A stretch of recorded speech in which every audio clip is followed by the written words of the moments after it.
Hello friends, welcome to impact IAS academy. So இப்போ நம்ம பார்க்க போகிறது நவம்பர் மந்த்துக்கான தமிழரசு மேகசின் தான் பார்க்க போகிறோம். ஸோ அதில் ஃபஸ்ட்டு நியூஸ் என்னன்னு பார்த்தோன்னா, கிராம சபா மீட்டிங்ஸ் பற்றி ஒன்று, அதை வந்து வீடியோ கான்ஃபரன்ஸ் மூலயமா சீஃப் மினிஸ்டர் அதை வந்து பார்த்துருப்பாங்க, கலந்துகிட்டு இருந்திருப்பாங்க. ஸோ அதனால் அது ரிலேட்டட் சில இன்ஃபர்மேஷன் கொடுத்துருக்காங்க. கிராம சபா மீட்டிங் அப்படின்றது இதுக்கு முன்னாடி வரைக்கும் 4 நாள் கண்டக்ட் பண்ணுவாங்க கம்பல்சரியாக. ஸோ இப்போ அது வந்து 6 டேஸ், வருஷத்துக்கு 6 நாள் அப்படின்ற மாதிரி மாற்றிருப்பாங்க. அதாவது 2 நாள் எக்ஸ்ட்ராவா ஆட் பண்ணியிருப்பாங்க. ஸோ அது எந்தெந்த நாள் அப்படின்னு பார்த்தோம் அப்படின்னா, ஜான்வரி 26. ஆக்சுவலா இது வந்து இப்போ முடிஞ்ச குரூப் 2A மெயின்ஸ்லலாம் கூட கேட்டிருக்காங்க.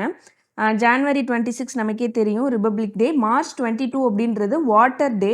ஸோ அந்த டே ஒண்ணு. அப்புறம் மே 1 அப்படின்றது தொழிலாளர் தினம். அதுவும் நமக்கு தெரிஞ்சது தான். ஆகஸ்ட் 15 சுதந்திர தினம். அக்டோபர் 2 அப்படின்றது காந்தி பிறந்த நாள். நவம்பர் 1 அப்படின்னா மெட்ராஸ் ஃபார்மேஷன் டே. ஸோ இந்த 6 நாளில் தான் வந்து தமிழ்நாட்டில் கிராம சபா மீட்டிங் வந்து நடக்கும் அப்படின்றது சொல்லியிருப்பாங்க. மொத்தம் இது எத்தனை பஞ்சாயத்து இருக்குது அப்படின்னு கொடுத்துருப்பாங்க. 12,480 பஞ்சாயத்து தமிழ்நாடு ஃபுல்லாக இருக்குது. ஸோ அந்த எல்லா பஞ்சாயத்துலையுமே இந்த கிராம சபா மீட்டிங் வருஷத்தில் இந்த 6 நாளும் கண்டிப்பாக நடத்துவாங்க. இது வந்து அண்டர் தி முதல்வரின் கிராம சாலைகள் மேம்பாட்டு திட்டம் இன்ட்ரடியூஸ்ட் இன் 2022-23. ஸோ இது மூலயமா ஏன்னா இது வந்து கிராம சாலைகள் மேம்பாட்டு திட்டம், இது மூலயமா எவ்வளோ வந்து ரோடு வந்து இது வரைக்கும் போட்டிருக்காங்க அப்படிங்கிற ஒரு டேட்டாவும் இந்த கிராம சபா மீட்டிங் பற்றின இன்ஃபர்மேஷன்லேயே ஆட் பண்ணியிருக்காங்க. 21,000 கிலோமீட்டர் ரோடு வந்து போட்டிருக்காங்க அப்படின்னு கொடுத்துருக்காங்க. ஸோ இதுக்கான அந்த ஃபண்ட் வந்து யார் ப்ரொவைட் பண்ணுவாங்கன்னு பார்த்தோன்னா, NABARD rural infrastructure development fund, அதுலேருந்து தான் வந்து அந்த ஃபண்ட் வந்து கொடுக்குறாங்க. அடுத்தது கலைஞரின் கனவு இல்லம் ஸ்கீம் பற்றின இன்ஃபர்மேஷன் இருக்குது. இது வந்து ஃபஸ்ட்டு எப்போ இன்ட்ரடியூஸ் பண்ணியிருப்பாங்க அப்படின்னா, கலைஞர் கருணாநிதி 1975 தான் இது ரிலேட்டடான ஒரு ஸ்கீமை வந்து இன்ட்ரடியூஸ் பண்ணியிருக்காங்க. அந்த கூரை வீடெல்லாம் இருக்கு இல்லையா, அதெல்லாமே மாற்றிட்டு ஒரு பர்மனெண்ட் ஹவுஸாக வந்து மாற்றி கொடுக்கணுன்ற ஒரு மோட்டிவில் தான் அதை வந்து ஸ்டார்ட் பண்ணியிருப்பாங்க. அதுக்கப்புறமா 2010 கலைஞர் ஹவுசிங் ஸ்கீம் அப்படின்னு சொல்லி லான்ச் பண்ணியிருப்பாங்க. ஸோ அப்போவுமே வந்து இந்த ஹட் ஃப்ரீ தமிழ்நாடு, இந்த கூரை வீடு வந்து இல்லாமல் பண்ணணும், தமிழ்நாடு ஃபுல்லாகவே கூரை வீடு இல்லாமல் எல்லாமே கான்கிரீட் ஹவுஸாக நம்ம வந்து கட்டி கொடுக்கணுன்றது தான் அவங்க வந்து கோலாக வச்சுருப்பாங்க. கரண்ட் சர்வே படி பார்த்தோம் அப்படின்னா, ஆக்சுவலாக 2010 அந்த ஸ்கீம் வந்திருக்கும். பட் இப்போ சர்வே பார்க்கும்போது தமிழ்நாட்டில் ரூரல் ஏரியாவில் இன்னுமே வந்து நியர்லி 8 லேக் தாட்ச்டு ஹவுசஸ் வந்து இருக்குது. ஸோ அப்போ அதுக்கப்புறம் என்ன பண்ணியிருப்பாங்க அப்படின்னா, அதை எல்லாத்தையுமே வந்து நம்ம வந்து ரீப்ளேஸ் பண்ணணும், கான்கிரீட் ஹவுஸாக கொடுக்கணும்னு சொல்லி மறுபடியும் கலைஞரின் கனவு இல்லம் திட்டமாக வந்து கொண்டு வந்திருப்பாங்க. ஸோ அப்போ வந்து என்ன கொடுத்துருப்பாங்கன்னா, மொத்தம் அந்த டேட்டா படி இருக்கிறத வந்து அவ்வளோ ஹவுசஸ் வந்து நம்ம கன்ஸ்ட்ரக்ட் பண்ணி தரப்போகிறோம் அப்படின்றதையும் அனௌன்ஸ் பண்ணியிருப்பாங்க. அதுதான் கன்ஸ்ட்ரக்ஷன் ஆஃப் 8 லேக் ஹவுசஸ் அப்படின்றது. மொத்தம் அவங்க அதை கம்ப்ளீட் பண்ணி கொடுக்கறதுக்கான டார்கெட் எவ்வளோன்னு பார்த்தோம் அப்படின்னா, 6 இயர்ஸ்க்குள்ளே அப்படின்றதையும் கொடுத்துருப்பாங்க. இது வந்து 2030க்குள்ளே முடிச்சிடணும் அப்படின்றது தான். அடுத்தது இதுக்காக ஒரு ஹவுஸுக்கு அவங்க வந்து எவ்வளோ ப்ரொவைட் பண்ணுறாங்க அப்படின்னா 3.5 லேக் வந்து ப்ரொவைட் பண்ணுறாங்க. ஸோ இது பார்த்தே நம்ம இன்னும் டீட்டெயிலாகவே இதுக்கு முன்னாடியான மேகசின்ஸ்லையும் நம்ம பார்த்துருக்கோம். ஸோ நீங்கள் வந்து கண்டினியூவஸாக எவ்ரி மந்தோட மேகசின் நம்ம பார்க்கும்போது நமக்கு அது வந்து இன்னும் கிளியராக கவர் ஆகிடும். அடுத்தது கேஎன் பாஷா கமிஷன். ஸோ கேஎன் பாஷா கமிஷன் எதுக்காக அப்படின்ற மாதிரி நமக்கு ஏதாவது ஸ்டேட்மெண்ட் பேஸில் கேட்கலாம்.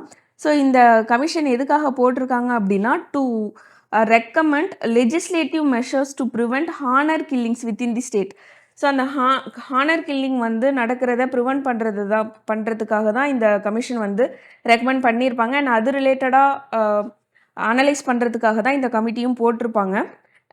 அண்ட் கூடவே இது கூட என்ன பண்ணியிருப்பாங்க, இன்னொரு ஒரு முக்கியமான டெசிஷன் என்ன எடுத்திருப்பாங்க அப்படின்னா, சில ஷெட்யூல்டு கேஸ்ட்டில் இன் அப்படின்ற மாதிரி முடியும். ஸோ அதை வந்து இர்ன்னு முடிகிற மாதிரி நம்ம வந்து மாற்றணும் அப்படின்ற ஒரு டெசிஷனும் எடுத்திருப்பாங்க. ஸோ தமிழ்நாடு கவர்மெண்ட்டில் அந்த மாதிரியான சில ரிஃபார்ம்ஸும் வரும் அப்படின்றதையும் இந்த கமிஷனோட ரிப்போர்ட் சார்ந்த இந்த ஒரு டெசிஷனும் எடுத்திருப்பாங்க. அடுத்தது chief ministers trophy sports competition. So அது வந்து எப்போ நடந்திருக்கு, இப்போ 2025 நடந்திருக்கும். ஸோ இந்த காம்படிஷனை நடத்துறதுக்காக அவங்க வந்து டோட்டலாக பார்த்தோம் அப்படின்னா 83.37 crore வந்து அலோகேட் பண்ணியிருக்காங்க. அதில் ப்ரைஸ் மணி மட்டும் பார்த்தோம் அப்படின்னா 37 crore இருக்குது. ஸோ இது வந்து இந்த ஸ்போர்ட்ஸ் ஈவெண்ட்டை பற்றி அப்டேட் தெரிஞ்சுக்கிறதுக்கு, யார் வந்து என்ன ஸ்கோர் எடுத்திருக்காங்க, ரிசல்ட் என்ன, அடுத்த என்ன ஸ்போர்ட் நடக்க போகுது அப்படின்ற மாதிரி இந்த மாதிரியான இன்ஸ்டன்ட் அப்டேட்ஸ் தெரிஞ்சுக்கிறதுக்காக ஒரு வாட்ஸ்அப் சாட்பாட்டும் வந்து இன்ட்ரடியூஸ் பண்ணியிருப்பாங்க. அண்ட் இந்தியாவிலேயே இதுதான் இந்த மாதிரி ஒரு சாட்பாட் இன்ட்ரடியூஸ் பண்ணது இதுதான் ஃபர்ஸ்ட் டைம் அப்படின்னு சொல்லியிருக்காங்க. அண்ட் எதுக்காகன்னு பார்த்தோன்னா இந்த ஸ்போர்ட்ஸ் காம்படிஷன் பற்றின இன்ஃபர்மேஷனை தெரிஞ்சுக்கிறதுக்கு தான். அண்ட் இதில் வந்து ஓவராலாக பார்த்தோம் அப்படின்னா இதில் வந்து நிறைய இன்ஃபர்மேஷன் கொடுத்துருப்பாங்க. பட் எக்ஸாம் பாயிண்ட் ஆஃப் வியூவில் நம்ம பார்க்கும்போது ஓவரால் அந்த சீஃப் மினிஸ்டர்ஸ் ஸ்போர்ட்ஸ் காம்படிஷனில் ஓவரால் எந்தெந்த டிஸ்ட்ரிக்ட் என்ன பிளேஸில் இருக்குன்றது தான். அதுக்கு வந்து ஃபஸ்ட்டு 3 பிளேசஸ் மட்டும் நம்ம தெரிஞ்சுக்கிட்டோம்னா போதும். ஸோ சென்னை தான் வந்து ஃபஸ்ட் பிளேஸில் இருக்கும். 281 மெடல்ஸ் ஓவராலாக கோல்டு, சில்வர், பிரான்ஸ் 3மே சேர்த்து.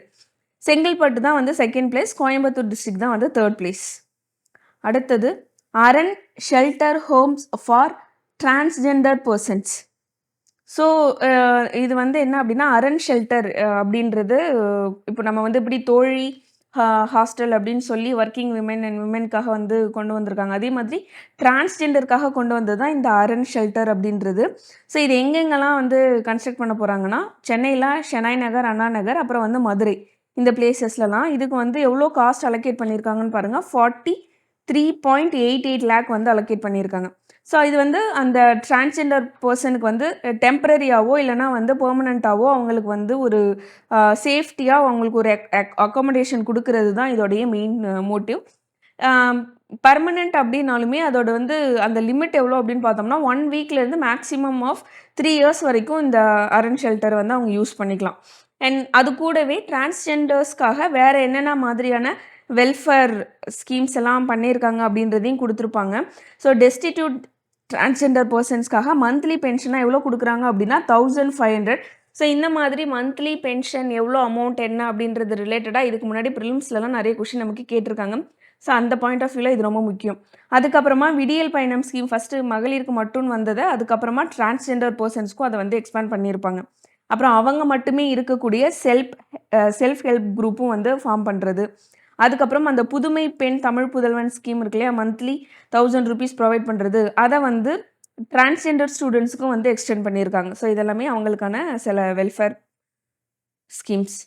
அடுத்தது குளோபல் ஸ்டார்ட் அப் சம்மிட் 2025 தமிழ்நாட்டில் தான் நடந்திருக்கும். தமிழ்நாட்டில் ஸ்பெசிஃபிக்காக எங்கன்னு பார்த்தோம் அப்படின்னா Codissia trade fair complex, Coimbatore.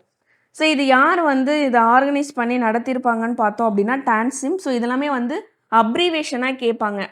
இதுக்கான அப்ரிவேஷன் என்னன்ற மாதிரியோ இல்லைனா வந்து கரெக்டாக மேட்ச் ஆகிருக்கிற அப்ரிவேஷனை செலக்ட் பண்ணணுன்ற மாதிரியும் கேட்குறதுக்கு வாய்ப்பு இருக்குது. அந்த மாதிரியான கொஷின்ஸும் ரிப்பீட்டடாக நமக்கு வந்து ப்ரிலிம்ஸ்லேயும் சரி குரூப் 2A மெயின்ஸ்லேயும் சரி கேட்டுட்டு தான் இருக்காங்க.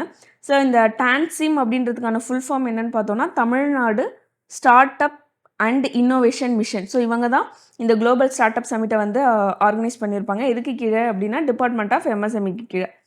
அடுத்து கலைமாமணி அவார்டு.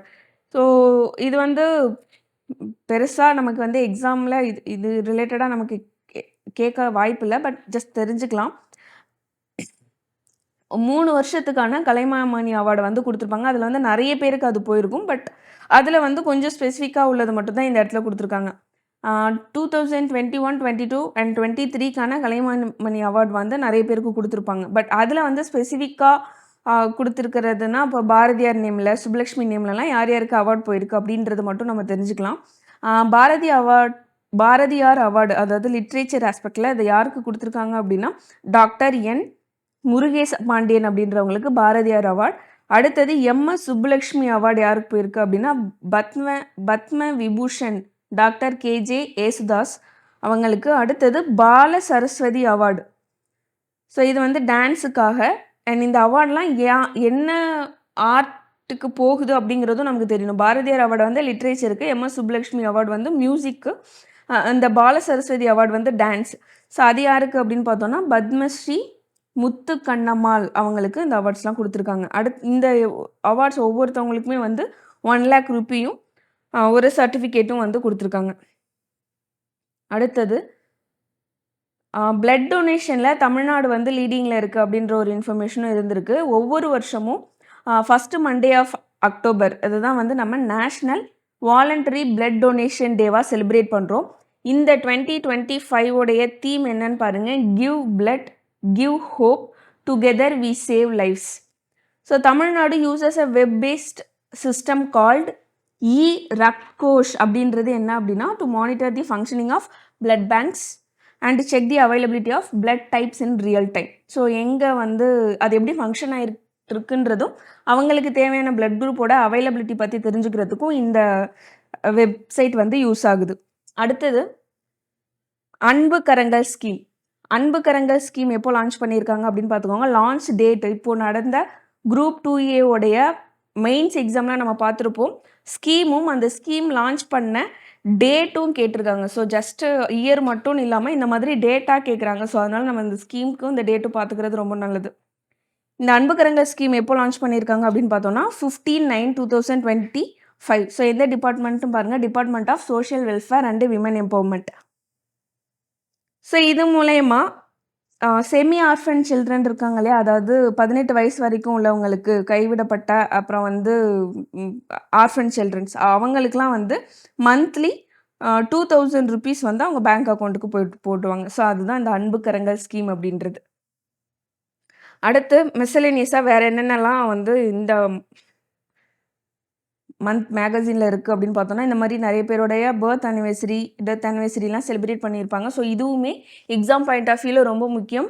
குரூப் 1 ப்ரிலிம்ஸில் நம்மளே பார்த்துருப்போம். இந்த மாதிரி அவங்களுடைய பர்த் டேட்டு, டெத் டேட் இதெல்லாம் கொடுத்துட்டு எந்த ஸ்டேட்மெண்ட் வந்து கரெக்ட் அப்படின்ற மாதிரிலாம் கேட்டிருக்காங்க. Birth anniversary of former president of India doctor APJ Abdul Kalam எப்போன்னு பார்த்தோன்னா 15/10/2025. அடுத்து 157th birth anniversary of Mahatma Gandhi. So 2/10/2025. 226th death anniversary of Veerapandiya Kattabomman 16/10/2025. இந்த இயர் கூட நமக்கு தேவையில்ல, அது அந்த இயர்ன்றதுனால தான். பட் அந்த மந்த்தும் டேட்டும் நமக்கு வந்து ரொம்ப முக்கியம்.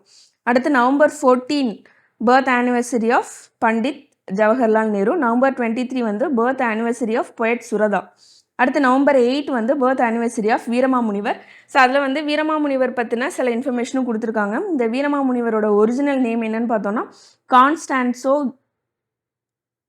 ஜோசப் பெஸ்கி அப்படின்றது தான்.